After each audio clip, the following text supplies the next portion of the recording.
ป้อมน้อมมารำบองโอนទស្សនាជាមួយនឹងក្រុងសពើពូនវិញម្ដងនៅក្នុងវីដេអូនេះគឺខ្ញុំចង់បង្ហាញអំពីទីតាំងទូ ATM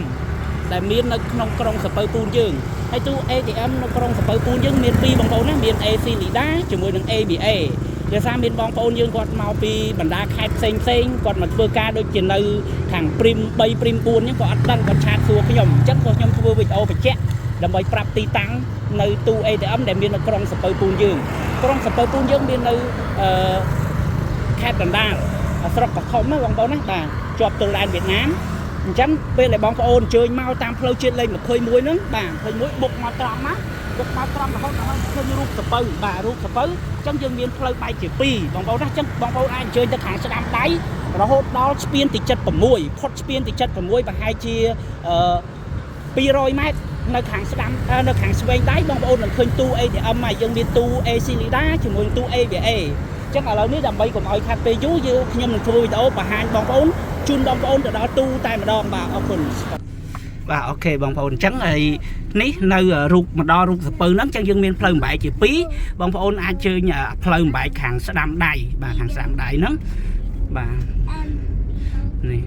អញ្ចឹងយើងទៅត្រង់រហូតដល់ស្ពានទី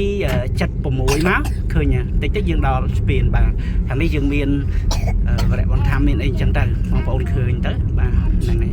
នេះយើងដល់ស្ពានបាទស្ពានលេខ76អញ្ចឹងនៅផុតស្ពានហ្នឹងក៏មានផ្លូវបំបែកដែរប៉ុន្តែបងប្អូនអត់ចាំបាច់បំបែកតាណាទៀតទេ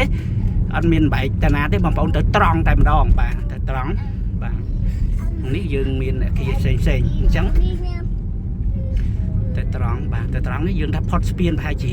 ថា200ម៉ែត្រចុះហ្នឹងហើយ200ម៉ែត្រ100ម៉ែត្រជាងនេះហ្នឹងបាទឃើញនេះមានផ្លូវបំបែកចូលផ្សារប៉ុន្តែយើងអត់ទេគឺយើងទៅត្រង់បាទបងប្អូនទៅត្រង់បាទត្រង់ទៅយើងឃើញមានទូមុនគេគឺទូ ABA បាទមានទូ ABA នេះបងប្អូនមើលខាងស្វែងដៃបាទចិត្តនៅសន្តាគារហ្នឹងបងប្អូនឃើញនេះទូខ្ញុំព្រះអង្គតិចសិនជាស្រ័យនេះបងប្អូននេះចឹងយើងមានទូ ATM របស់ ABA បាទអញ្ចឹងបងប្អូនចូលផុតស្ពាន76បន្តិចមកយើងដល់ហើយនៅគៀកគ្នាដូចគ្នាក៏យើងទូ ATM របស់ AC Lida បាទ AC Lida នេះបងប្អូនណាបាទអញ្ចឹងឥឡូវខ្ញុំទៅខាង AC ព្រោះខ្ញុំត្រូវការបើកលុយនៅ AC ដែរអញ្ចឹងបងប្អូនក៏ឆ្លងផុតមកបន្តិចប៉ុណ្ណឹងទេបាទគឺដល់ទីតាំងតែម្ដងបាទហ្នឹងហើយបងប្អូននេះ AC Lida ហ្នឹងហើយខាងនោះគាត់ ABA អញ្ចឹងទៅអានេះខ្ញុំថតជូនបងប្អូនទស្សនាអញ្ចឹងទៅបាទឥឡូវនេះយើងទៅបើក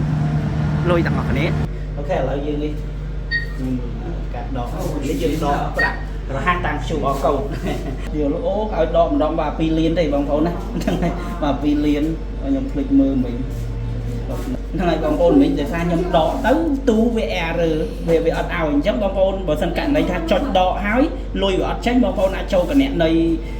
យកលេខកូដយើងដកតាមលេខកូដវិញបានបងប្អូនណានេះចាំមើលខ្ញុំថយក្រោយអានេះយើងដកតាមលេខកូដដើម្បីហ្នឹងហើយយើងដកតាមលេខកូដវិញនេះបងប្អូននេះដកតាមលេខកូដអាហ្នឹងគេយើងមើលលេខកូដតែយើងនៅ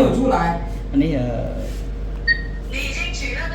对的，但是钱没有出来。8.992。账户他写着已经成功提现了，但是他钱没有出来。理财账户他有没有？อันนี้ผมดอก5លានអត់បានឲ្យដកម្ដងបានតែ2លាន扣了已经扣了已经扣了对不对对然后钱出来还没来还钱没有出来取了100ណាម្ដង2លានបាទអរគុណបងប្អូនបានចូលទស្សនាជូនពរសុខភាពល្អសំណាងល្អបាទ